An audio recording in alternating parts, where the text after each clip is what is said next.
I'm going to give you the biggest tip on cameras that I possibly can. I'm going to tell you exactly what matters and how you should choose the camera you need to buy to be a professional photographer. Now, if you're a hobbyist, buy whatever you want. It doesn't matter. If you're a professional though, it does matter. It really does. And we're going to talk about that. There's another video either following this up or maybe it's already out because I'm not very organized like that, which will tell you which one you can afford. So make sure you subscribe so you can get that information, because there's a system to this. There's a rationale to it. We don't just go and buy whatever we want. That way madness lies. So let's look at cameras. Now, if I get another DM about mirrorless cameras and whether I'm going to get one or not, I might pull what's left of my hair out. Although it is probably not as much as there once was. But let's take a quick history lesson here. Back in the olden days, when we boiled our socks, shared bathwater on a Friday night with your siblings, we shot on film. And the camera was a light-proof box. Let me show you. This is my light-proof box. This is my Canon F1. It is literally a light-proof box. You wind the film, you take the shot. You can look through the viewfinder and see what's going on. It's a light-proof box. What matters is the film inside it and the lens in front of it. This is just a box. It controls the shutter speed, and if I was using the light meter, which I don't, it would control the light meter as well. But it's shutter speed and light-proof. That is what a camera body is. Now, we don't use film anymore. Not sure if I'm happy or sad about that. I like film, but also I can imagine that being stressful. But since then, look, digital camera. Light-proof box, has the shutter speed. Yes, it kind of controls the aperture as well, but that's in the lens, but it controls the shutter speed. It's a light-proof box with a sensor which controls the shutter speed. That is all it is. Now, this one here, the 5D Mark II, this is body number 1 of mine. This is the only one I've got left, unfortunately. I used to have 5 of these. These are workhorses. These were brilliant in the day. Still brilliant in this day. This camera here is good enough. I was still shooting billboard campaigns on this 3 years ago. Billboard requirements haven't changed. Let that sink in a little bit. Billboard requirements haven't changed. Nothing has changed. Since 2008, when this came out, I think that's right, or 2005 maybe, nothing's changed. The requirements that we have to enlarge our images has not changed. This was good enough. Which begs the question, when you can buy this for £200, why buy something better? There's a few arguments / marketing ploys which go on here to help you part with your money. Number one, and let's look at the elephant in the room, is mirrorless. You need a mirrorless camera. Now, I don't know why you wouldn't want a mirror, but that's a completely different argument. But you can buy a mirrorless camera. Whether it has a mirror or doesn't have a mirror, it's a light-proof box with a shutter and a sensor. It just depends on whether you want to look at an electronic version of what you're looking at or a optical version. I prefer an optical version. You might prefer an electronic version, but it's the same thing. Light-proof box, sensor, that's it. So let's look at resolution. Resolution goes up. I've got a higher resolution camera now that I shoot on mostly for my commercial work. We either shoot on a 100 megapixel phase or a 50 megapixel Canon. They're both overkill, but they allow some level of economy. And that's important to me when we're doing composites and stuff and cutting bits out and doing multiple shots of stuff for assets and boring stuff like that, which we have to do as part of our job.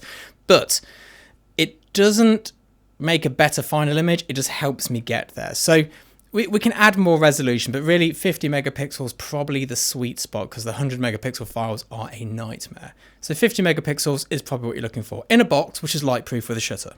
So that's what we've got so far. Now the big discussion at the moment is color science. Color science is for JPEGs. What we shoot with is one of these. This is my color science. This is actual color science. This is the X-Rite. They're owned by someone else now. I'm endorsed by them. I should know who it is. I don't. But this is color science. Once I've got my RAW, this is a RAW video camera here. It's recording raw footage.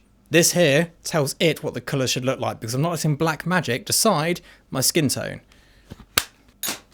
So colour science is kind of a moot argument. Doesn't really matter because we just go and spend £100 on a colour checker and we can just like flatline all cameras. Very useful, especially in my line of work.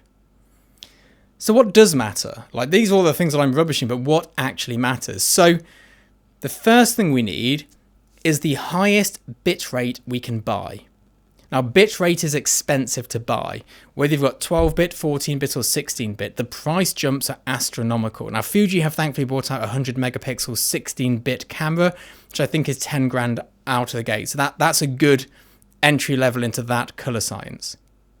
Everything else is 14-bit or point and shoot 12-bit. So can you afford a better bit rate? That's a good question to be asking yourself. And if you're unsure whether you can afford it or not, hit subscribe because I have a video explaining how to work out what camera you can afford in your business. If you're doing it for a hobby, just check your savings account. If it's there, go spend the money.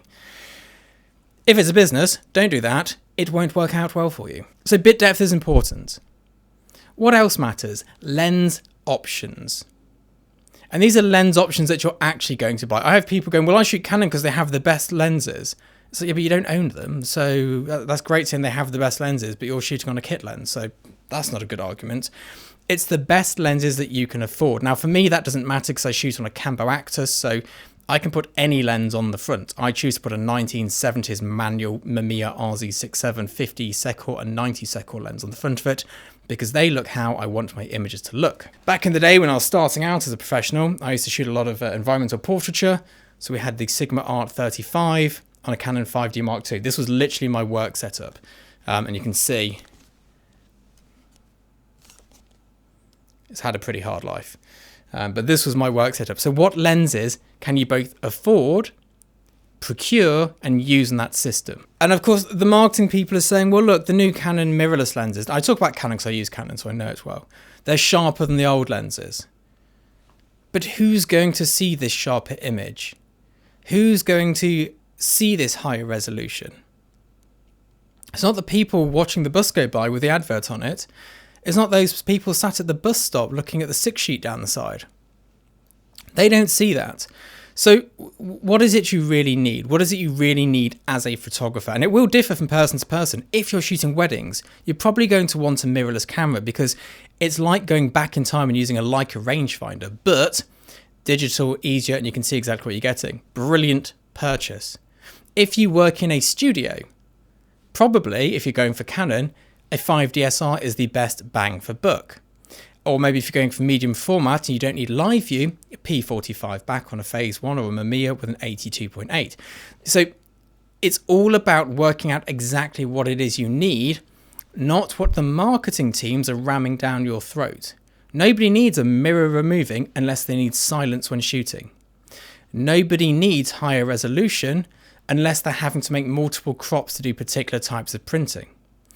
Nobody needs a higher bit depth unless color accuracy is important. And let me just point this out. A higher bit depth creates better colors. There's more colors to choose from. But I still shot my highest paying ever job on a lower bit rate camera. Because at the end of the day, the tool only does 1% of the job. Having a better bit rate, having a better lens, going from 35mm to medium format, is that last little smidge. It's that last little icing on the cake. And I would never, in my position, consider buying a medium format camera at £10,000 unless I was bringing in an extra 100 grand a year off the back of it. Because it's just not worth it. It just isn't. It's just 10 grand you'll never see again. Buying cameras is a really easy way to run out of money. And the anxiety that we all feel as to whether our kit is good enough is completely natural. We're in an industry where we're constantly advertised to and we're constantly self-doubting ourselves because we're creatives. Is our work good enough? Are the images good enough? Is the camera holding me back? Is it sharp enough? Is it detailed? Like all of these things that go through all of our heads, myself included, they really don't matter because all the client sees when they look at the web version of your website is that's a good idea, that's a bad idea. That's all they're seeing. They don't care about bit depth, blown out highlights, over sharpening looks awful anyway, so let's throw that out there, but they do not care.